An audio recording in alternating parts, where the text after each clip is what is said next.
is not just wonderful.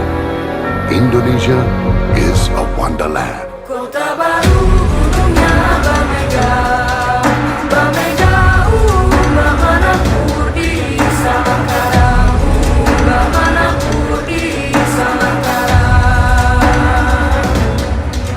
Batamu lawanlah Adinda, Adinda iman di. Pembelajaran berdiferensiasi merupakan usaha untuk menyesuaikan proses pembelajaran di kelas untuk memenuhi kebutuhan belajar peserta didik sebagai individu menurut Tomlinson tahun 2001. Atau dengan kata lain, pembelajaran berdiferensiasi merupakan pemberian keleluasaan dan mampu mengakomodir kebutuhan peserta didik untuk meningkatkan potensi dirinya sesuai dengan kesiapan belajar, minat, dan profil peserta didik yang berbeda-beda. Ciri-ciri pembelajaran berdiferensiasi: pembelajaran berfokus pada konsep dan prinsip pokok pembelajaran. Evaluasi kesiapan dan perkembangan belajar peserta didik diakomodasi ke dalam kurikulum. Pengelompokan peserta didik dilakukan secara fleksibel, berdasarkan tingkat kecerdasan, mandiri, dan modalitas belajar. Siswa secara aktif bereksplorasi di bawah bimbingan dan arahan guru. Karena pembelajaran berdiferensiasi ini berpusat pada peserta didik. Contoh pembelajaran berdiferensiasi: 1. Mendiagnosa kesiapan siswa. 2. Memetakan pembelajaran sesuai dengan kebutuhan setiap siswa. 3. Membuat rencana pembelajaran yang mengakomodir semua kebutuhan siswa. 4. Mendesain pembelajaran yang bervariatif berdasarkan minat, tingkat kesiapan, dan profil belajar siswa. 5. Guru menggunakan sumber, strategi, dan asesmen yang variatif. Bukan contoh pembelajaran berdiferensiasi. 1. Memaksakan gaya belajar sesuai keinginan guru. 2. Tidak memperhatikan kebutuhan siswa, hanya berorientasi pada pencapaian target penyampaian materi ajarnya saja tanpa melihat kebutuhan siswa. 3. Membuat rencana pembelajaran yang memihak salah satu kebutuhan siswa. 4. Guru menggunakan sumber, strategi, dan asesmen yang sama. 1. Kemampuan awal merupakan kompetensi yang dimiliki peserta didik. Contoh, pada awal pertemuan Bu Rina melakukan tes diagnostik pada peserta didik di kelas 7A yang berjumlah 25 anak. Dari hasil tes tersebut, terdapat bahwa pemahaman peserta didik dalam materi yang akan diberikan Bu Rina adalah 15 anak berada pada tingkat cakap, 6 anak berada pada tingkat menengah, dan 4 anak berada pada tingkat pemula. Dengan tes diagnostik tersebut dapat disimpulkan bahwa kelas 7A mempunyai kemampuan yang berbeda-beda. 2. Gaya belajar, learning modalities merupakan cara peserta didik dalam belajar, sehingga peserta didik tersebut cepat dan merasa nyaman dalam memahami pelajaran. Contoh, Bu Ida mempunyai 3 orang anak. Setiap jam belajar Bu Ida memperhatikan anak-anaknya belajar, dan menyadari bahwa ketiga anaknya melakukan hal yang berbeda dalam proses belajarnya. Anak pertama belajar dengan menulis catatan dengan membuat peta konsep dan gambar-gambar yang berwarna.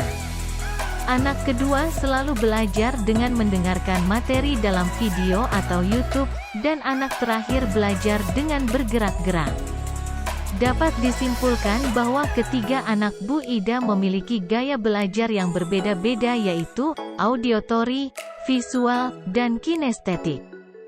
3. Minat merupakan hal yang dapat menimbulkan semangat peserta didik dalam kegiatan belajar. Contoh, Rina, Reni, dan Rana yang duduk di kelas 7A memiliki mata pelajaran favorit yang disukainya.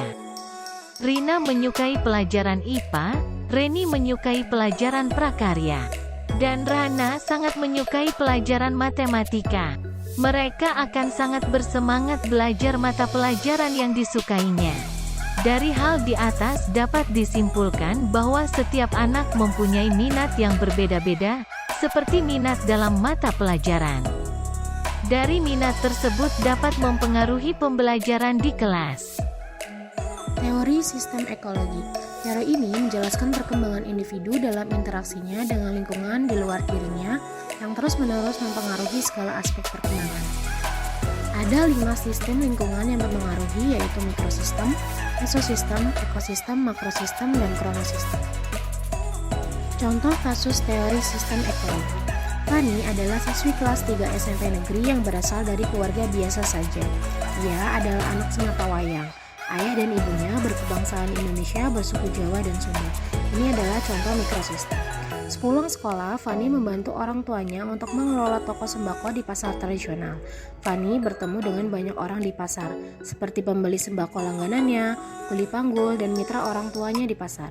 Toko sembako orang tua Fani ramai sekali, apalagi jika menjelang Idul Fitri, maka orang tua Fani akan sangat sibuk. Ini adalah contoh dari mesosistem. Hampir setiap hari, Fani membantu orang tuanya di toko sembako. Ia hanya berada di rumah pada malam hari sepulang dari toko. Kondisi rumah yang kadang berantakan membuat ia lelah untuk belajar. Ini adalah contoh ekosistem. Pada rentang waktu yang cukup lama, kehidupan Fani dan keluarganya tentunya mempunyai pandangan tersendiri terhadap lingkungan, kehidupan sosial budaya, dan sekitarnya yang pada akhirnya membentuk pribadi Fani. Ini adalah contoh makrosistem dan kronosistem. Teori Zone of Proximal Development (ZPD). Zone of Proximal Development (ZPD) adalah zona antara tingkat perkembangan aktual dan potensial. Tingkat perkembangan aktual adalah ketika peserta didik menyelesaikan tugas atau soal tanpa bantuan orang lain.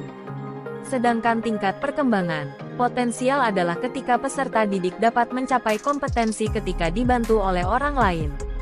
ZPD berarti kondisi di mana peserta didik akan lebih optimal dalam menyelesaikan permasalahan apabila mendapat bantuan dari orang lain sesuai dengan kebutuhannya. Contoh teori Zone of Proximal Development (ZPD). Bu Endang mengajar di kelas 2 SD. Ia mempunyai 30 murid.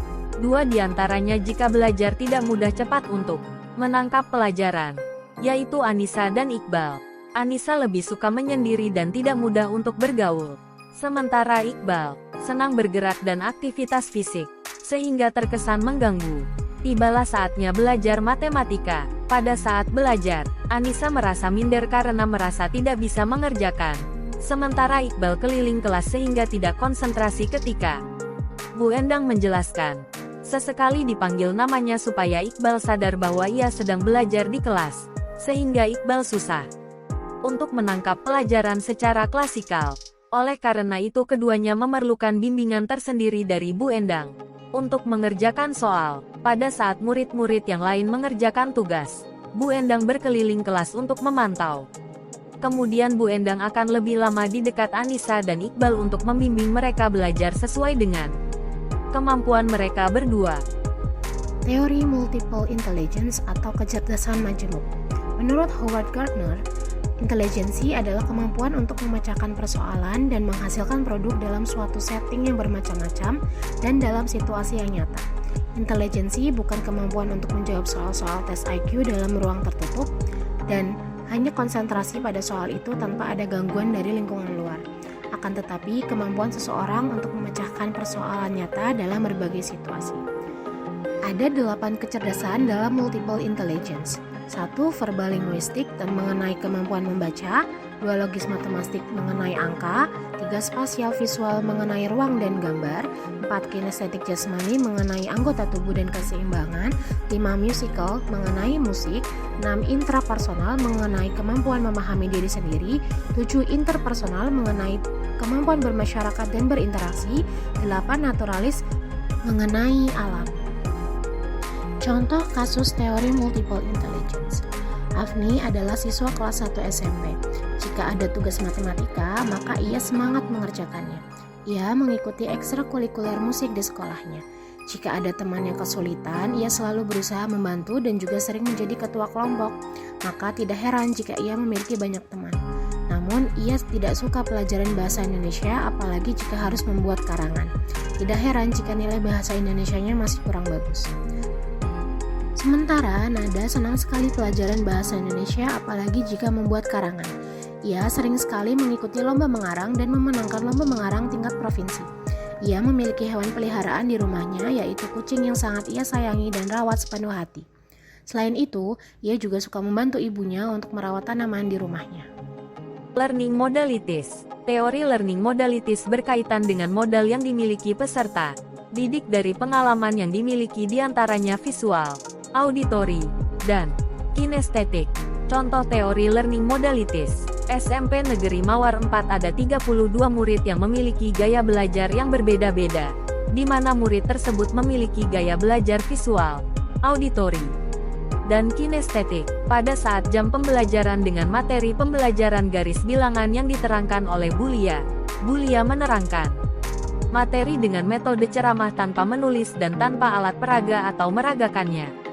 Setelah Bulia selesai menerangkan, Bulia memberikan soal kepada 32 murid tersebut, dan 16 murid di antara mereka memahami apa yang disampaikan oleh Bulia dan mampu menyelesaikan serta mendiskusikan dengan baik. Tetapi ada 16 anak yang lain belum bisa menerima ilmu yang disampaikan oleh Bulia. Bulia memikirkan cara media apa yang pas yang sesuai. Akhirnya pada pertemuan kedua, Bulia dalam menyampaikan materi pembelajaran dengan metode ceramah dan alat peraga garis bilangan secara detail. Setelah itu Bulia memberikan soal, tetapi ada 2 murid dari 32 murid yang belum bisa dalam menyelesaikan permasalahan yang diberikan oleh Bulia. Dan pada akhirnya Bulia merasa bingung dan mencoba berpikir cara, metode, model dan media pembelajaran apa yang harus saya gunakan agar ketiga anak itu paham. Akhirnya Bulia menemukan metode, model, dan media yang akan digunakan untuk menerangi kembali materi. Bulia menerangkan dengan metode ceramah, dan menggunakan alat peraga dengan garis bilangan dan menayangkan materi dengan gambar garis bilangan di materi menggunakan media PPT dan video. Animasi pembelajaran tentang garis bilangan serta melibatkan anak dalam menggunakan alat peraga tersebut. Setelah selesai pembelajaran, Bulia memberikannya soal kepada murid, dan 32 murid tersebut sudah mampu dalam menyelesaikan permasalahan yang diberikan oleh Bulia. Dan hal ini dapat dikatakan bahwa 16 murid memiliki gaya belajar auditory, 14 murid memiliki gaya belajar visual dan 2 murid memiliki gaya belajar kinestetik.